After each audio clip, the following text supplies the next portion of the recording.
एक बच्चे को क्लास 5th के डाउट था कि डिस्टेंस स्पीड टाइम के सारे फार्मूलों को कैसे याद करें। तो तीनों फार्मूलों को याद करने की कभी ज़रूरत नहीं है, कोई एक को याद करो इनमें से। फिर भी मैं बता रही हूँ, देखिए distance is equals to speed into time. मान लीजिए आपने ये वाला याद कर लिया है ना, इसको आप लोग शॉर्ट फॉर्म में क्या लिखते हैं, DS, इसके इनिशियल लेटर्स है ना। तो मान लीजिए मैंने ये वाला याद कर लिया, distance is equals to speed into time. तो इसी से मेरे को स्पीड और टाइम का भी पता चल जाएगा कैसे, है ना। क्या करेगा, मान लीजिए मेरे को स्पीड चाहिए है ना, तो क्या करूँगी मैं, इसको ये जो मल्टीप्लिकेशन होता है दूसरे साइड जाके क्या करता है, डिवाइड। तो फ्रैक्शन में क्या होता है, नीचे चला जाता है, अगर ये ऊपर है तो नीचे चला जाता है ना। तो speed is equals to distance upon time, है ना। ये इधर नीचे चला जाएगा डिवाइड के तौर पे, है ना। अब मान लीजिए कि मेरे को ये स्पीड का मिल गया, अब मेरे को टाइम का फॉर्मूला चाहिए, तो मैं टाइम को अकेले छोड़ देती हूँ, स्पीड नीचे आ जाएगा। तो टाइम का फॉर्मूला क्या हो जाएगा, डिस्टेंस अपॉन स्पीड। तो मेरे को किसी एक को याद करना है, किसी एक को। मान लीजिए मैंने इसको याद कर लिया, speed is equals to distance upon time, correct. तो अगर मेरे को अब चाहिए इनमें से डिस्टेंस, तो टाइम क्या होगा, इधर जाके इधर कर ये डिवाइड कर रहा है इसको, तो उल्टे साइड जाके क्या करते हैं, मल्टीप्लाई। तो सिंपल सा फॉर्मूला बन जाएगा, distance is equals to speed into time, correct है ना। और अगर मैं टाइम को याद करना चाहूँ तो सिंपल, अभी याद किए थे ना, देखो। तो फिर क्या होगा, ये ऊपर चला जाएगा, स्पीड नीचे आ जाएगा, जगह खाली हो जाएगी, है ना। टाइम वहीं रह जाएगा, और अब ये इस यहाँ पे आया तो टाइम वहीं रह जाएगा, और स्पीड यहाँ देखो टाइम यहीं रह जाएगा और स्पीड नीचे आ जाएगा। तो किसी एक को याद कर लीजिए, या तो distance equals to speed into time, या तो speed equal to distance upon time. और जब याद नहीं आए तो इन्हीं में से कोई क्वेश्चन रख लीजिए, या तो फिर आप वैल्यू को उनकी जगह पे पुट करके एज ए फ्रैक्शन भी इसको सॉल्व कर सकते हो। मैंने कहा था ना, फ्रैक्शन बहुत काम आता है बहुत सारे बड़े फार्मूलाज में, है ना। उसको फ्रैक्शन की तरह ही देख लो, एकदम टफ नहीं पड़ेगा, है ना। नाउ एक आध क्वेश्चन देख लेते हैं, है ना। या तो आप ये डायरेक्टली वैल्यू पुट करके भी कर सकते हो, वैल्यू को इधर उधर लेके जा सकते हो, ज़रूरी नहीं है, किसी एक को याद कर लो बस।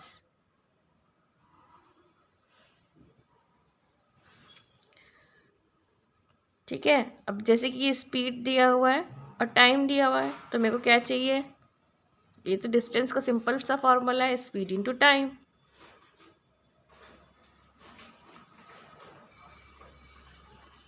तो क्या हुआ, ये 6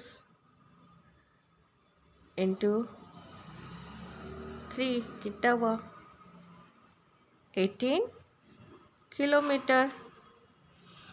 और बाकी ये कैसे कट गया, आपको किलोमीटर और आर देखिए, जब आपने लिखा ये पर होता है ना, ये डिवाइड में है, तो ये क्या हुआ, किलोमीटर, देखिए 6 किलोमीटर, यहाँ पे आर है आपका, इंटू 3R, तो ये दोनों कट गए, है ना, तो आपको बचा किलोमीटर।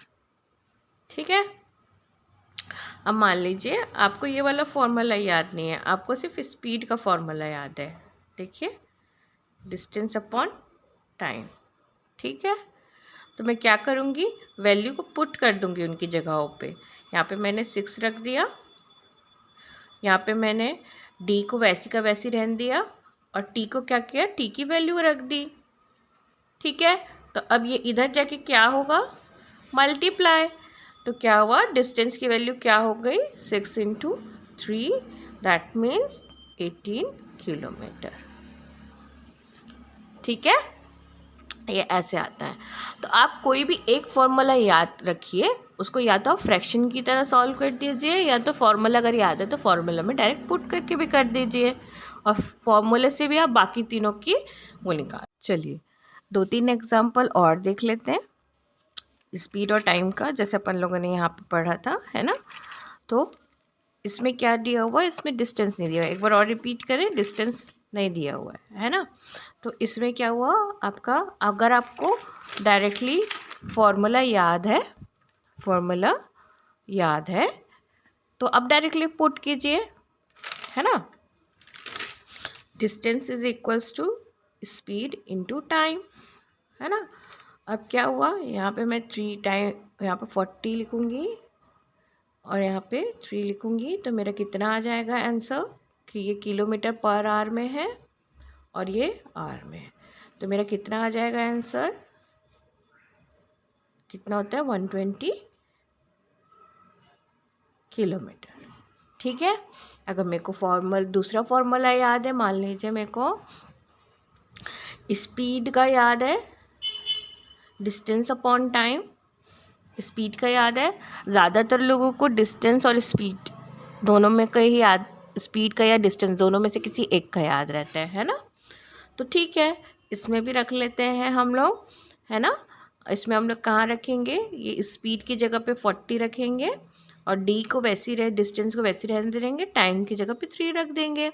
और वापस इधर चला जाएगा, ये मल्टीप्लिकेशन बन जाएगा, क्योंकि यहाँ पर ये इसको डिवाइड कर रहा है, तो यहाँ पे उल्टी जगह जाके क्या करेगा, ये डिवाइड, ये left hand side right hand side decide करते, तो इस साइड जाके क्या करेगा, 40 × 3 = D।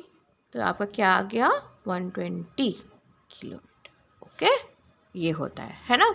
अब नेक्स्ट देख लेते हैं, नेक्स्ट मेरा क्या है, नेक्स्ट में मेरे को टाइम निकालना है, नेक्स्ट में मेरे को टाइम निकालना है ना। मान लो मेरे को टाइम का, अब टाइम का क्या होगा, time is equals to distance upon speed. अगर मेरे को डायरेक्टली फॉर्मूला याद है तो ठीक है, मैं डायरेक्ट लिख देती हूँ, है ना। Distance is 240 kilometre and this is 30 kilometre per hour. ठीक है, तो ये जो आर है ये ऊपर चला जाता है, क्योंकि ये डिवाइड के फॉर्म में रहते हैं, तो यहाँ से नीचे ऊपर चला जाता है ना। तो ये क्या हुआ, और किलोमीटर कट जाएगा, तो ये क्या हुआ, इसको हम लोगों ने काट दिया। ये कितने टाइम में गया, 24, कितने टाइम में गया, 8 टाइम में, तो हमारा हुआ 8 आवर्स। ठीक है, अब मान लो मेरे को ये टाइम वाला फॉर्मूला नहीं याद है, मेरे को तो किसका याद है, किसका याद है, डिस्टेंस का, स्पीड इनटू टाइम। तो मैं इसमें डाल देती हूँ, देखिए मैं तीनों तरीके से करके दिखा देती हूँ। ठीक है, तीनों तरीके से करके दिखा देती हूँ। मेरे को अगर ये फॉर्मूला याद है, ये वाला फॉर्मूला याद है, ठीक है। तो क्या हुआ, यहाँ पे मैंने डिस्टेंस की जगह पे 240 लिख दिया और अपनी इसकी स्पीड की जगह में 30 × टाइम, है ना। अब टाइम को अकेले छोड़ दिया, यहाँ पे टाइम को अकेले छोड़ दिया, और 240 यहाँ नीचे जाके क्या करेगा, वो डिवाइड, है ना। तो यहाँ पे ये डिवाइड किया, वापस आ गया मेरा क्या, 8, यहाँ भी मेरा 8 आवर्स आया। अब तीसरा फॉर्मूला देखिए, अगर मेरे को स्पीड का फॉर्मूला याद है, स्पीड का फॉर्मूला हो गया आपका ये, करेक्ट। मैंने वापस किस में रखना है, स्पीड और डिस्टेंस दिया हुआ है, तो मैंने स्पीड में क्या कर दिया है, स्पीड का मैंने रख दिया है 30 = यहाँ पे मैंने डिस्टेंस को 240 लिख दिया है, और यहाँ पे टाइम, तो भाई ये वाला इधर जाएगा और ये नीचे आ जाएगा। ठीक है, नंबर लोग को एक साइड करना है, और आपका जो ये है ये इस साइड चला जाएगा, क्योंकि इसको हमको अकेले छोड़ना है, और नीचे नहीं रखेंगे, क्योंकि नीचे में आपको थोड़ी सी कन्फ्यूजन हो जाएगी, है ना। वापस से उसको फॉर्मूला में लाके ऊपर करना पड़ेगा, है ना। तो डायरेक्टली हम लोग यहीं पर एक्सचेंज कर लेते हैं। तो टी ऊपर चला गया, मल्टीप्लाई हो गया 30 के साथ, और ये बन गया 240। अब ये नंबर को क्या करेंगे, इधर लेके आएंगे, तो time is equals to 240 / 30। Now काटे तो ये भी आ गया भैया 8R आ गया आपका। तो तीनों कंडीशन में सेम आंसर आएंगे। तो कोई एक फॉर्मूला को जो हमको याद हो सकता है उसको हम लोग याद करेंगे। ठीक है, एक लास्ट एग्जाम्पल देख लेते हैं। एक ये टाइम दिया हुआ हमको, ठीक है, ये डिस्टेंस दिया हुआ, हमको स्पीड निकालनी है। ठीक है, अगर मेरे को स्पीड का फॉर्मूला याद है तो मैं डायरेक्टली स्पीड में लिखूंगी डिस्टेंस अपॉन टाइम, है ना, डिस्टेंस अपॉन टाइम। तो यहाँ पे मैंने क्या लिख दिया है, distance is 45 kilometre and my time is 3 our.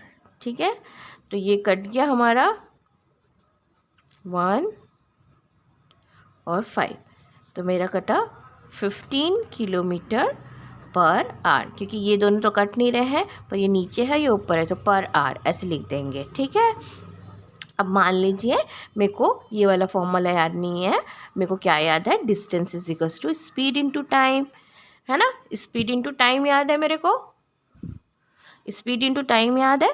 तो स्पीड इनटू टाइम में याद है, तो इसमें डिस्टेंस में मैं क्या लिख दूंगी बेटा, डिस्टेंस में मैं लिख दूंगी 45। ओके, और इसमें टाइम में क्या लिख देंगे हम लोग, स्पीड को छोड़ देंगे, टाइम में क्या लिख देंगे 3। ठीक है, अब स्पीड को अलग अकेले छोड़ेंगे तो ये आ जाएगा 45/3, तो ये क्या हो जाएगा, कट के वापस से 15 तो दोनों का आंसर क्या आया, 15 किलोमीटर। कोई भी तीनों फॉर्मूला में डालोगे, तीनों में आपका सेम आंसर आना है। तो कोई एक आंसर को याद कर लीजिए, एक फॉर्मूले को याद कर लीजिए और उसमें वैल्यू को पुट करके आंसर निकाल लीजिए। पर अगर आपका फ्रैक्शन अच्छा है तो आप अपने आप निकाल लेंगे, उसको कोई परेशानी नहीं होगी आप लोगों को कि डिवाइड मल्टीप्लिकेशन में बदलेगा, मल्टीप्लिकेशन डिवाइड में बदलेगा, जो न्यूमरेटर नीचे आ जाता है डिनोमिनेटर ऊपर चले जाता है। अगर ये बेसिक आपका क्लियर है तो आपको कोई प्रॉब्लम नहीं होगी।